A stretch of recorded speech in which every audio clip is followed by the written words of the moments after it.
हम बात कर रहे हैं पाकिस्तान की, क्योंकि आज इमरान खान एक बहुत बड़ी रैली कर रहे हैं और कल उनको नो कॉन्फिडेंस मोशन फेस करना है अपनी पार्लियामेंट में।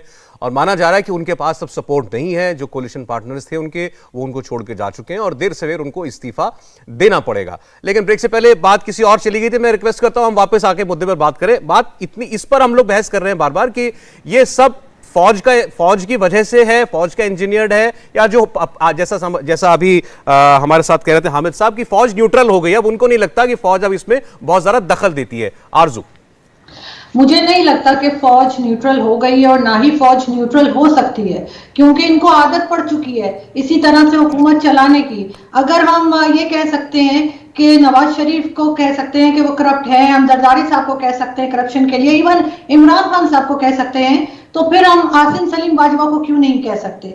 अगर हम फौज के ऊपर उंगली उठाएंगे तो यहाँ पे कानून बन जाते हैं कि आपको जेल में डाल दिया जाएगा।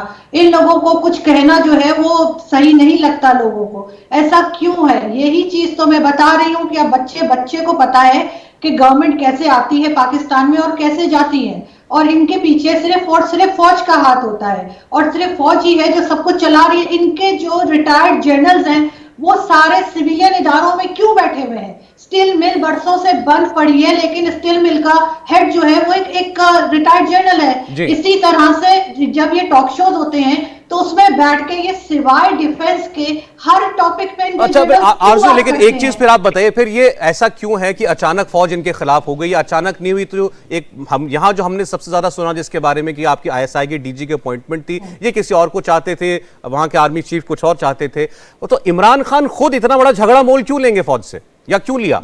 देखिए इमरान खान साहब जो हैं उन्होंने जो चीजें भी हैंडल करने की कोशिश की, चाहे वो फॉरेन पॉलिसी हो चाहे इकोनॉमी हो, वो बुरी तरह से नाकाम रहे। कब तक दूसरों से पैसे मांग मांग के मुल्क चलेगा? पहले भी पैसे लिए जाते थे, ऐसा नहीं कि पहले नहीं था, लेकिन जितना ज्यादा एक्सपोज इमरान खान साहब के टाइम में हो गया, चाहे उनकी नादानी हो, उनका भोलापन हो, कुछ भी कह लें, लेकिन उन्होंने बहुत ज्यादा इन चीजों को एक्सपोज कर दिया। तो जाहिर है यही चीज जो है फिर फौज के ऊपर भी सवाल उठने लगे, बार बार कहा जाने लगा कि इनको फौज लाइए। पहले लोगों को भी यही लाते थे, लेकिन कभी इतना लोगों ने कहा नहीं। तो अब जाहिर है इनको हटा के किसी ऐसे को लाना है जो इन डैमेजेस को भर सके, इनको सही कर पाए। मतलब आप कह रहे हैं कि वहां बाजवा साहब की फौज ने जो एक्सपेक्टेशंस की थी इनसे कि ये शायद संभाल लेंगे, नहीं संभाल पाए, नाकाबिल रहे उसमें, तो अब उन्होंने अपना सपोर्ट हटा लिया। जी हामिद जी बोलिए इस पर। इसके ऊपर मेरा ख्याल है आरजू का एक अपना पॉइंट ऑफ व्यू है। मैं बहुत सारी हकीकतें हैं और बहुत सारी बातें जो हैं वो एग्जैजरेट हो जाती हैं बदकिस्मती से। इसके अंदर मैं सिर्फ यही कहूंगा कि जो मौजूदा सूरत हाल है इसके अंदर पॉलिटिकल प्रोसेस शेल कंटिन्यू। बस 5 सेकंड बस, ये जो आप टीवी जो तस्वीरें देख रहे हैं इस्लामाबाद से, इमरान खान अब लाइव बोल रहे हैं वहां पर, आप उसकी लाइव पिक्चर्स देख रहे हैं, और मौका मिला तो हो सकता है हम कुछ उसका हिस्सा सुनाएंगे भी। जी कंटिन्यू। अच्छा, और एक बात मैं ये जरूर कहूंगा कि अभी अब चूंकि टॉपिक से हटी थी आरती, तो मैं एक बात कहना चाहूंगा कि आप जो कह रहे थे ना कि रॉ के ऑफिसेज आपको भी शायद मालूम नहीं है, तो मेरा ख्याल है कि अगर आपने रॉ के ऑफिसेज का जानना है तो वो EU डिसइंफो लैब से पता चल जाता है, श्रीवास्तव ग्रुप से पता चल जाता है। ISI फोबिया जो है वो इंडिया के लिए भी बड़ा खतरनाक है। इंडिया को इस फोबिया से बाहर आना पड़ेगा, क्योंकि हमने जहां एक यूनाइटेड नेशन में 15 मार्च को इस्लामोफोबिया के खिलाफ तो हमने डे एक्सेप्ट करा लिया, और it is a great achievement of Pakistan in United nation. तो मेरा ख्याल है कि इंडिया के अंदर भी हमें कोशिश करनी चाहिए कि ISI फोबिया के खिलाफ भी हम कोई डे सेलिब्रेट करवा लें, ताकि आप इस फोबिया से बाहर आए। ISI कोई आपके तरफ नहीं हर वक्त होती, ना ही मैं कहता हूँ रॉ हर वक्त होती है। We need to work on harmony. Honestly speaking, अगर हम इस पे काम कर लें, हम दोनों मुल्कों की जो सेना है उसको भी आराम मिल जाएगा, और जो जनता है वो तो क्लोज हो जाएगी। वो टाइम मैं आपको बताऊं, वो हारमोनी की आप बात कर रहे हैं ना, वो हारमोनी की का मौका आपको 75 साल मिला। आप लोगों ने क्या किया? 4 वॉर्स किए कन्वेंशनल वॉर्स इंडिया के साथ, और आपने जम्मू एंड कश्मीर में आतंकवाद फैलाया। 32 साल मैं आपको बताता हूं, आपने क्रॉस बॉर्डर टेररिज्म करवाया। देखें मैं आपको बताऊं, मैं नहीं आपकी तरह क्रॉस बॉर्डर टेररिज्म की आप बात करेंगे तो मैं तो आपके जो 35 जो फॉरेन वहां पर काबुल में थे वो सारे टेररिज्म ही ला रहे थे पाकिस्तान में। प्लीज आईना देख लीजिए, और इंडिया को फोबिया नहीं है, पूरी दुनिया को फोबिया है। अगर आप टेररिज्म की बात करेंगे तो पाकिस्तान ने इंडियन टेररिज्म को सबसे ज्यादा सफर किया है। FATF के ग्रे लिस्ट में आप लोग क्यों हैं? अच्छा, मैं इस पे कहना चाहता हूं, एक सेकेंड, मैं बिकॉज हम लोग आज पाकिस्तान के पॉलिटिकल हालात डिस्कस कर रहे हैं। आरती, आप जितनी भी कोशिश कर लेंगे कि आप इनको मनवा नहीं पाएंगे, ये आप भी जानती हैं। आप जो कह रही हैं वो कबूल तो कर नहीं लेंगे। बताना चाह रहा हूँ,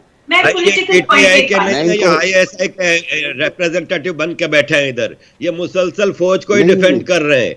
ये नहीं, ऐसी बात नहीं है। मैं सिर्फ उस खौफ से आपको बाहर लाना चाह रहा हूँ जो इंडियन पब्लिक मीडिया में या पब्लिक में परसेप्शन बिल्ड की जा रही है। हामिद साहब, मैं इंडियन मीडिया ही हूँ, मैं ही कह रहा हूँ, छोड़िए, मैं तो कह रहा हूँ इस बात से आगे बढ़िए। बात ये हो रही थी, बात ये फौज की बात इसलिए उठी है क्योंकि आपके यहाँ आप सबने कबूल किया, 4 बार सीधे जनरलों ने रूल किया है, और उसके बाद आप ही के पॉलिटिशियंस कहते आए कि अब वो बैकडोर से रूल कर रहे हैं। आप ही के विपक्ष के लोग, अपोजिशन के लोगों ने इनको कठपुतली कहा, कठपुतली सरकार कहा।